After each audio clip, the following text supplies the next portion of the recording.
hidrodinámica. La hidrodinámica, al contrario de la hidrostática, estudia los fluidos, pero en movimiento, ¿sí? El primer concepto que nos aparece ahí es la ley de Laplace. Se relaciona la diferencia de presiones a ambos lados de una membrana elástica con la tensión en dicha membrana.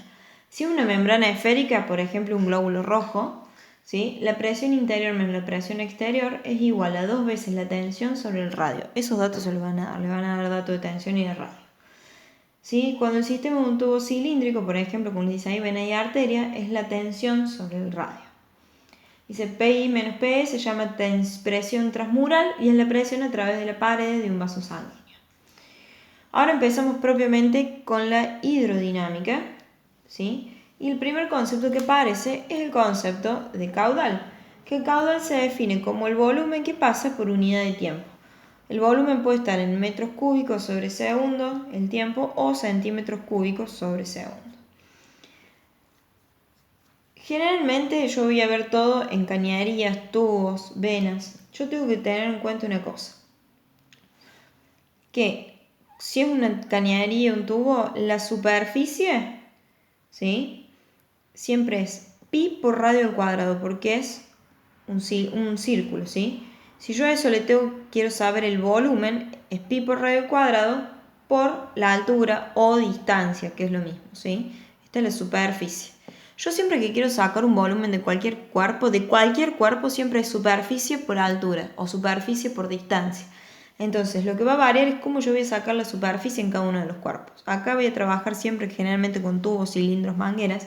Por lo tanto, la superficie siempre va a ser pi por radio al cuadrado y si quiero saber el volumen, por altura. ¿Por qué explico esto?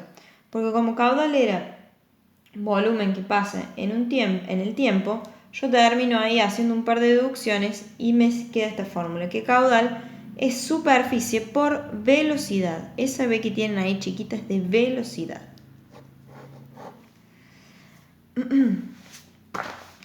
Entonces de ahí se plantea la ecuación de continuidad. ¿Qué dice la ecuación de continuidad? Dice que todo el volumen, todo el caudal que entra por un lado de un conducto es el mismo caudal que sale, ¿sí?, a costa de que se va aumentando o disminuyendo la velocidad conforme varía la superficie.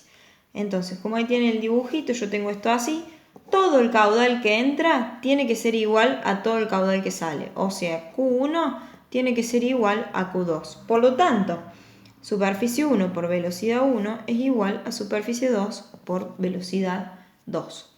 ¿Sí? Después tenemos la presión cinemática, que es la presión que ejerce el líquido sobre las paredes.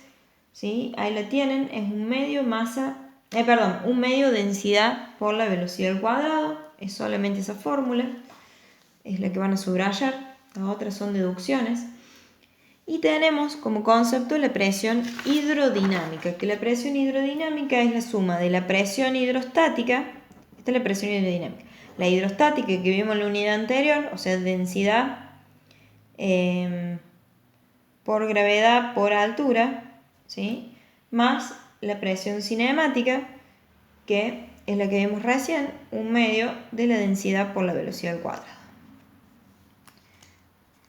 Bien, después viene el teorema general de la hidrodinámica. Lo vamos a leer. Teorema de Bernoulli.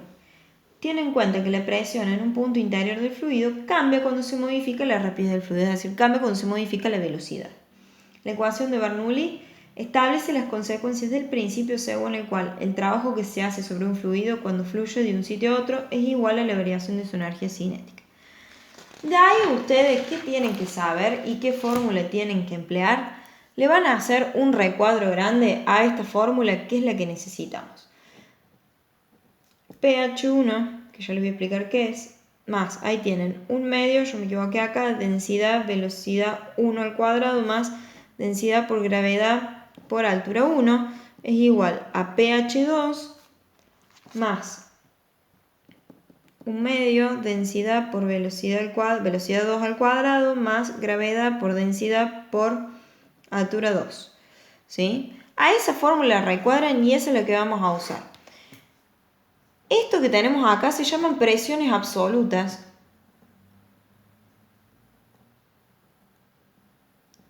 ¿Sí? y son las presiones a ambos lados de de una manguera, de un tubo. ¿Cuándo yo voy a tener presente este término, que este es el de la presión hidrostática? Cuando yo tengo un tubo inclinado, ¿sí? Si mi tubo está inclinado, yo acá tengo una cierta altura y acá otra, yo lo incliné, es decir, está para arriba, ahí voy a hacer uso de esto. Si yo no tengo el tubo inclinado y lo tengo apoyado sobre una superficie, por más que sea de distinto diámetro, este término lo tacho y no me sirve, no lo voy a usar, ¿sí? De ninguno de ambos lados.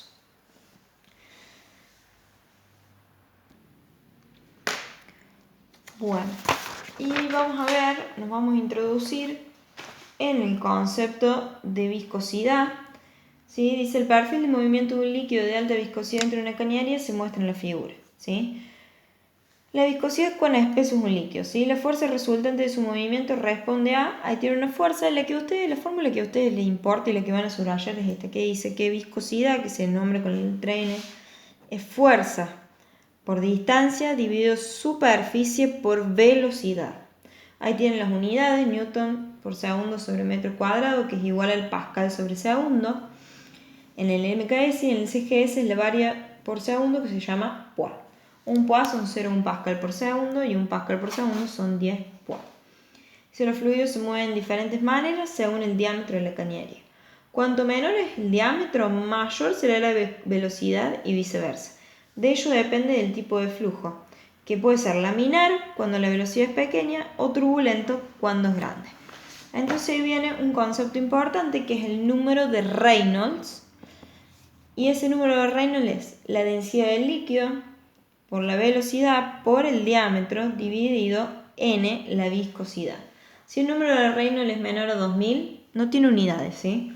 El flujo es laminar. Si es mayor a 3000 es turbulento, y si está entre 2000 y 3000 se llama de transición. Después viene otro concepto, que es resistencia hidrodinámica, ¿sí? Que es la resistencia al paso del líquido, y tiene la siguiente forma. La van a completar: 8 por la longitud del tubo por n la viscosidad, dividido pi por radio a la cuarta. Y las unidades ahí van a poner es pascal por segundo sobre metro cúbico, no metro a la quinta. Y es dina por segundo sobre centímetro cúbico, no centímetro a la quinta. Y la última es la ley de, nunca sé cómo se dice este viejo porque yo no sé francés, así que si alguno sabe francés me lo cuenta después por audio. La ley de, bueno, como se diga, se relaciona el caudal con la resistencia periférica y la variación de presión. El caudal que nosotros hemos visto tiene esta fórmula también: delta P, es decir, diferencia de presión, dividido resistencia. ¿Sí? Y si no, tienen otra fórmula que es traducida con respecto a esto, que también la pueden usar, dependiendo de los datos que tengan, que es pi por delta P por radio a la cuarta sobre 8 veces, esa n es la n de viscosidad, por L la longitud del tubo. Ahí tienen algunas unidades de resistencia hidrodinámica periférica: milímetro de mercurio sobre centímetro cúbico por segundo. Y después las otras ahí que dicen a la quinta son al cubo. Y acá termina hidrodinámica.